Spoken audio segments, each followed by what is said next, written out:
ส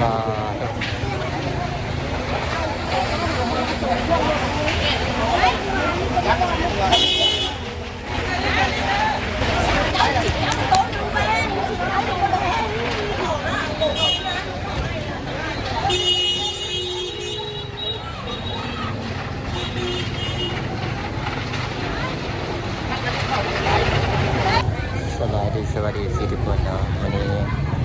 เกิดเหตุร้ายนะทุกคนเนาะเหตุการณ์ที่บอกคาดคิดเนาะคือไฟไหม้ตลาดเนาะ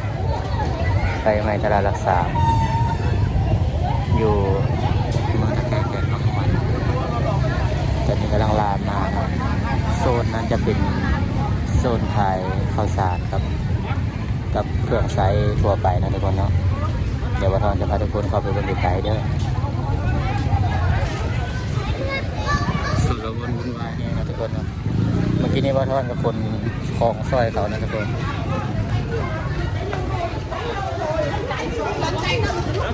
ปีนี้ไฟไหม้รอบที่2แล้วนะทุกคนนะตอนนั้นกับไฟไหม้สร้างเครื่องนะ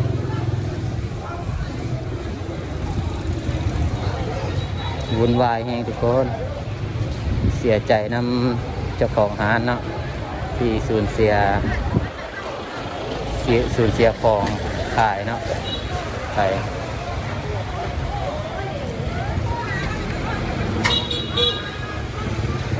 ไฟไหม้แห้งนะทุกคน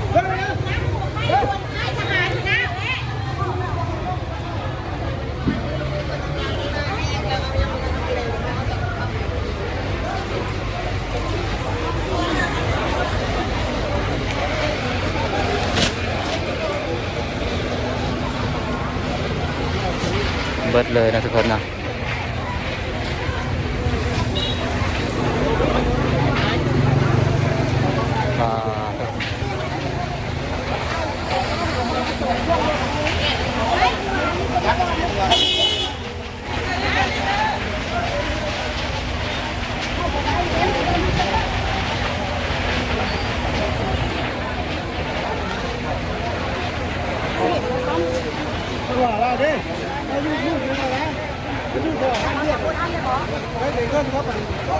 ไปที่ไหนที่นี่เราไปที่นอกไปน้ำมันอะไร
น้ำรับเพื่อให้เขาก้อนนะเขาเข้าไปเอาจะยัดไม่ได้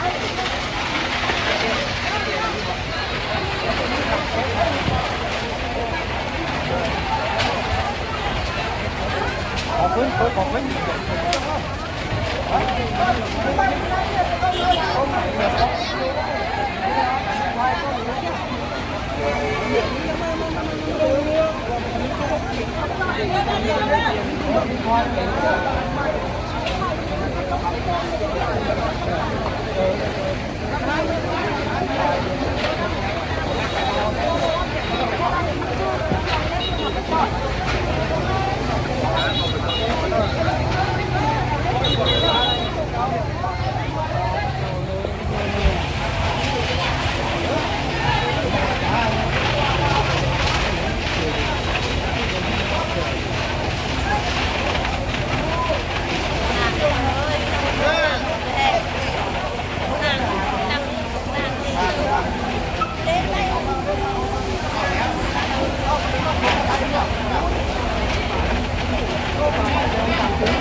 ฮะจับไปยังตัวนี้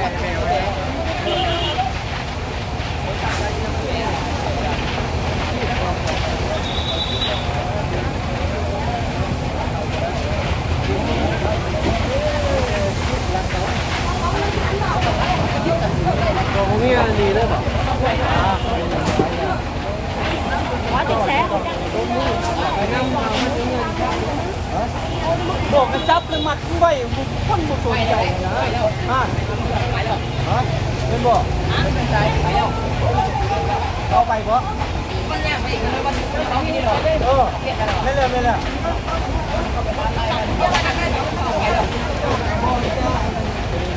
มีอะไรอีกวะไปทำมาเข้าไปแล้วบ้างอ๋อถ่ายน้ำได้เรียนถ่ายน้ำได้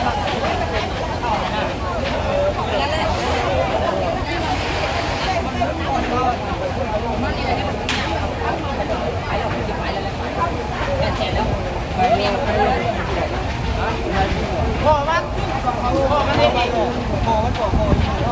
ออีกนะไปทำเข้าไปต้นไม้ขับไปเข้าไปต้นไม้แล้วจะได้ไปแล้วนะจับมันเนี้ยไว้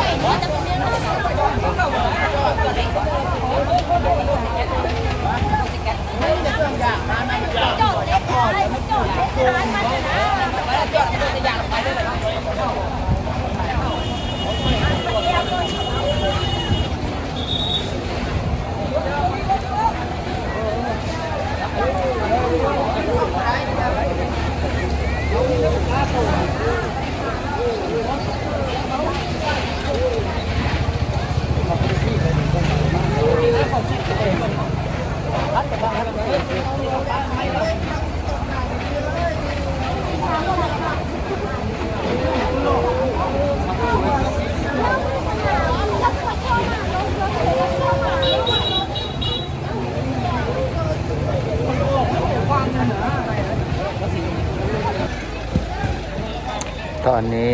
ไฟกำลังลามไหม้ไปเรื่อยๆนะทุกคนเนาะรถดับเพลิงก็นำเบิด2 คันแล้วไปเอามาไฟก็ลามอีกรอบนึงไฟลามไปเรื่อยๆนะถ้าไหม้เข้าไปข้างในพุ่นเลยแย่เลยนะทุกคนตอนนี้กำลังลามเข้าเฮือนนะลามเข้าเฮือน2 สันนะไฟรถดับเพลิงมี 3-4 คันนะทุกคนดับเอาไว้ปลามันไหม้ส่วนนี้ปลามันไหม้เลยกันไว้ให้มันเข้าในกลางตลาดเฉยๆเนาะ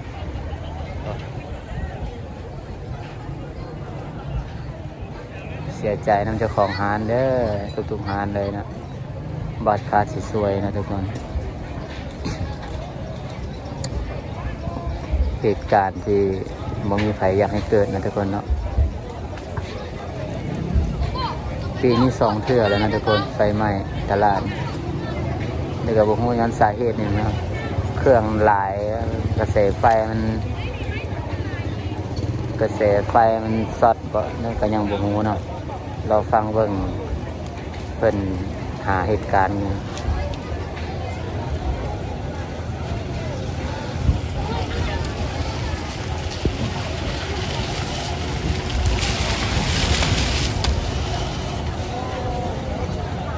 ถ้าลามมาในกลางตลาดนี่เยอะเลยนะทุกคนเนาะ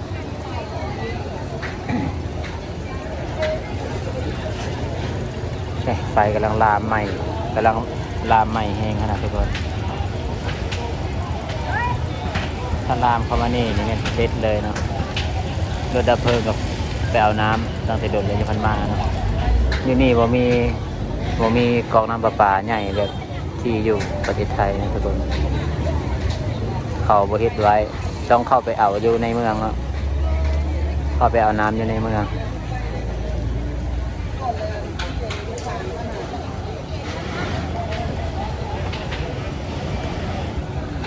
ไฟลุกไหม้แห้ง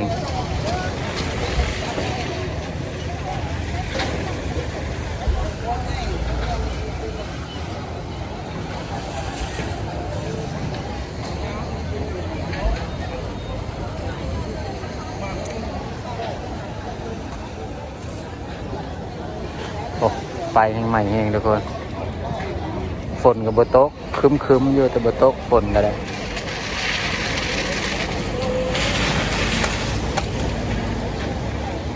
ฝ คนกำลังขนเครื่องออกจากหานข้างๆนะทุกคนเนาะไฟมันลามไปลามมาอยู่ลมมันมีลมแห้งเนาะลมพัดไปซ้ายไปขวาอยู่ตอนนี้ไหม้เข้าเฮือน2 ชั้นแล้วตอนนี้ ข้างในคาดว่าจะมีถังแก๊สนะทุกคนเนาะน่าจะมีถังแก๊สทุกชั้นเลยแหละบอทอนว่าโอ้รถดับเพลิงเหลือคันเดียวนะอีก2 คันเพิ่นไปเอาน้ำ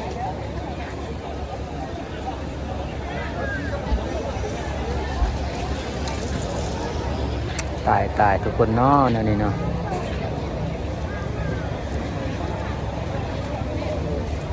สูญหายเสียของไปหลายมหาศาลนะทุกคนเนาะนับมูลค่าบ่ได้เลย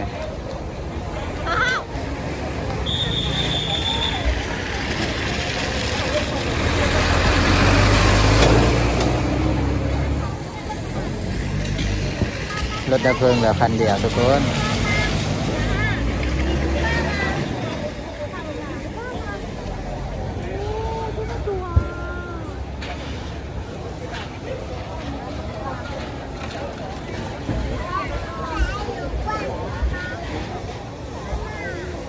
ใหม่ไปแล้วทุกคนบรรยากาศ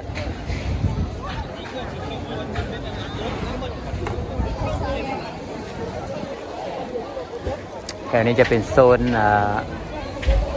ห่างเนาะ3 ชั้นนะทุกคนเนาะอันนี้จะเป็นโซน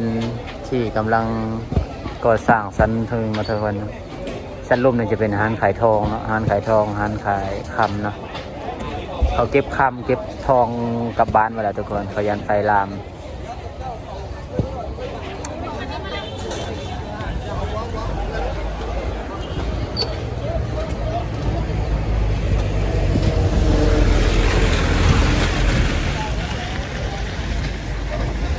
โอเคทุกคนมาทอนกับสิได้ขอจบคลิปเพียงเท่านี้เด้อขอให้ไฟหมดไวๆทุกคนปลอดภัยมีอย่างว่าทอนสีอัปเดตให้เบิ่งอีกทีหนึ่งเด้อถ้าเบิ่งไฟดับก็จักแม่ก่อนโอเคทุกคนไปละ